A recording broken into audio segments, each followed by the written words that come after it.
சிக்கன்ல கழுத்து தோலை விரும்பி சாப்பிடுறீங்களா? அப்போ உங்க உடம்புக்குள் என்ன பண்ணும் தெரியுமா? சிக்கன் என்றாலே அனைவருக்கும் பிடித்தமான ஒரு உணவுதான். அந்த சிக்கனிலும் சில பகுதிகள் நாம் சாப்பிடுவதால் நன்மையும் உண்டு, தீமையும் உண்டு.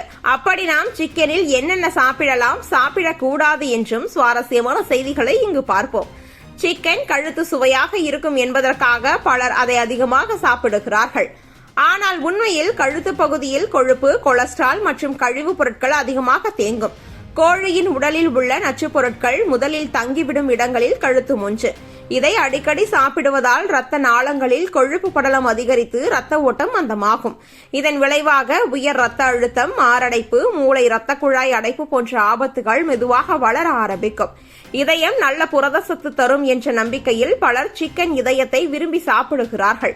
ஆனால் இதில் கொலஸ்ட்ரால் அளவு மிக அதிகம். இதயம் என்பது கோழியின் இரத்த ஓட்டத்தை முழுவதும் பம்ப் செய்யும் உறுப்பாக இருப்பதால் அதில் கழிவுகள், கொழுப்பு சத்து அதிகமாக சேரும். இதை அடிக்கடி சாப்பிடுவதால் கல்லீரல் செயல்பாடு பாதிக்கப்படும். உடலில் கொழுப்பு சத்து சமநிலை குலைந்து சர்க்கரை நோய் மற்றும் கொழுப்பு கல்லீரல் பிரச்சனைகள் அதிகரிக்கும் அபாயம் உருவாகும். சிக்கன் தோல் மிருதுவாகவும் ருசியாகவும் இருக்கும் என்பதால் குழந்தைகள் முதல் பெரியவர்கள் வரை அனைவரும் விரும்புகிறார்கள். ஆனால் இந்த தோல் முழுவதும் கெட்ட கொழுப்பு என்று சொல்லப்படும் சாச்சுரேட்டட் ஃபேட் நிறைந்தது. இதை தொடர்ந்து சாப்பிடுவதால் உடல் எடை அதிகரிப்பு, இதய நோய், மூட்டு வலி, சோர்வு போன்ற பிரச்சனைகள் அதிகரிக்கும். குறிப்பாக பெண்களில் ஹார்மோன் சமநிலையை குலைக்கும் தன்மை இதற்கு உள்ளது. மேலும் தோலில் இருக்கும் சில வேதிப்பொருட்கள் சரும அலர்ஜி மற்றும் குடலெரிச்சல் போன்றவற்றையும் தூண்டும். இந்த 3 பகுதிகளிலும் பொதுவாக காணப்படும் முக்கிய ஆபத்து அதிக கொலஸ்ட்ரால், அதிக கொழுப்பு, நச்சு சேரும் வாய்ப்பு. கோழி வளர்க்கப்படும் இடங்களில் பயன்படுத்தப்படும் ஆன்டிபயாட்டிக், ஹார்மோன் போன்றவை முதலில் தேங்கி நிற்கும் பகுதிகளாக இவை கருதப்படுகின்றன. இதனால் நம்முடைய உடலில் நோய் எதிர்ப்பு சக்தி மெதுவாக குறையும். வயிறு மற்றும் குடல் பிரச்சனைகள் அடிக்கடி வர ஆரம்பிக்கும். உடல் சோர்வு நிலையாக மாறும்.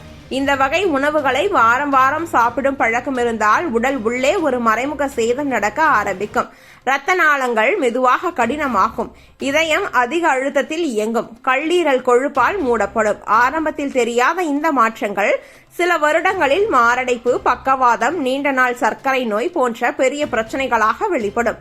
சிக்கன் சாப்பிடவே கூடாது என்றும் அர்த்தமில்லை. ஆனால் மார்பு பகுதி, குறைந்த கொழுப்பு உள்ள துண்டுகள், நல்ல சமைப்பு முறைகள் இவையே பாதுகாப்பான தேர்வுகள். வாரத்தில் 1 அல்லது 2 முறை மட்டுமே தோலை நீக்கி அதிக எண்ணெய் இல்லாமல் சமைத்து சாப்பிடுவது உடலுக்கு பாதுகாப்பான வழியாகும்.